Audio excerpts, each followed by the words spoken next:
1월 7일 복된 이 아침 하나님께서 우리에게 주시는 귀한 말씀은 요한복음 2장 13절에서 25절의 말씀입니다. 주의 의중을 정확히 파악하라 라는 제목으로 같이 말씀 나누도록 하겠습니다. 예수님이 물을 포도주로 변하게 하신 이 첫 표적을요, 갈릴리 가나에서 행하신 그 후에 일행들과 함께 가버나움으로 내려가십니다. 이후 거기에 여러 날 계시지는 아니하는데요, 유대인의 유월절이 가까웠기 때문에 그렇죠. 그래서 곧장 예수께서 예루살렘으로 올라가게 되십니다. 그런데 충격적인 모습이 예수님 앞에서 목도되어지는데요. 성전 안에서 소와 양과 비둘기 파는 사람들과 돈 바꾸는 사람들이 앉아 있는 겁니다. 그래서 가만히 있지를 못하시고는요, 노끈으로 채찍을 만드사 양이나 소를 다 성전에서 쫓아내셨고요. 돈 바꾸는 사람들의 돈을 쏟으시면서 상을 엎으시고는 비둘기 파는 사람들에게 말씀하시는 것이, 이것을 여기서 가져가라, 내 아버지의 집으로 장사하는 집을 만들지 말라고 강하게 말씀을 하십니다. 예수님의 말씀과 행동의 제자들은 성경 말씀에 주의 전을 사모하는 열심히 나를 삼키리라 한 것을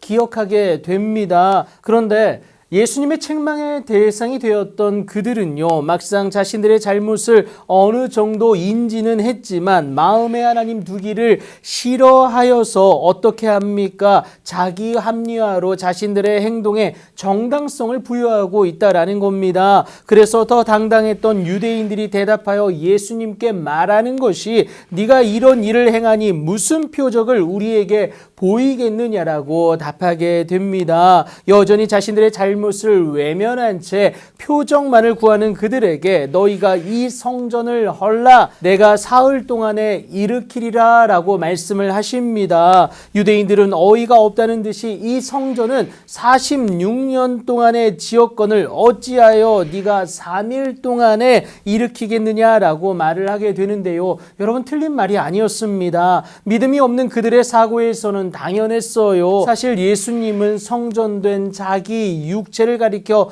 말씀하신 것을 오늘 본문이 말하고 있습니다. 사실 제자들도 예수님의 대답을 제대로 이해하지는 못했습니다. 하지만 죽은 자 가운데서 살아나신 후에야 제자들이 이 말씀하신 것을 기억하고 그제서야 성경과 예수께서 하신 말씀을 믿게 됩니다. 이전에는 어렴풋한 믿음이었으나 부활을 경험한 그들의 믿음이 더욱 온전하여진 것을 말하고 있는 것이죠. 하지만 지금 유대인들은 여전히 이해 못한, 그러니까 결국은 믿어내질 못하는 것 아니겠습니까? 그런데 거기에는 그들 말고도요, 유월절인지라 많은 사람들이 있었습니다. 그들은 오히려 예수님의 행하시는 표적을 보고요, 그의 이름을 믿게 된다라고 오늘 본문이 언급하고 있습니다. 그렇다고 예수님이 당신의 몸을 그들에게 의탁하지는 않으세요. 그들의 도움을 받을 수도 있지 않았겠습니까? 친히 모든 사람을 아실 뿐만이 아니라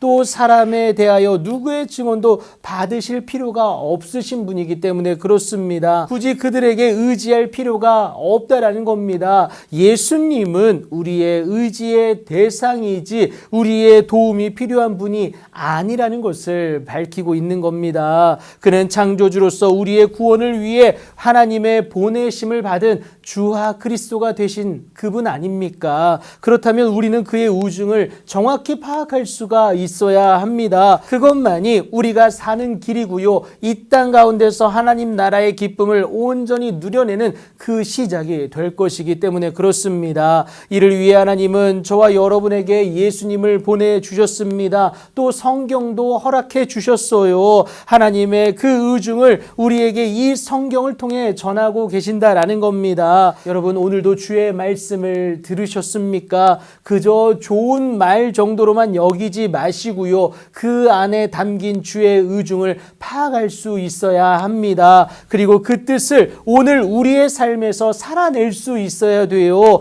그것이 하나님의 사람으로서 일어서는 방법이 될 뿐만이 아니라 이 땅 가운데서 하나님 나라의 기쁨을 온전히 누려내는 길이 된다라는 겁니다. 그렇게 하나님의 은혜와 능력의 주인공으로 살아내는 여러분들의 귀하고 복된 오늘이 되길 예수님의 이름으로 축복합니다.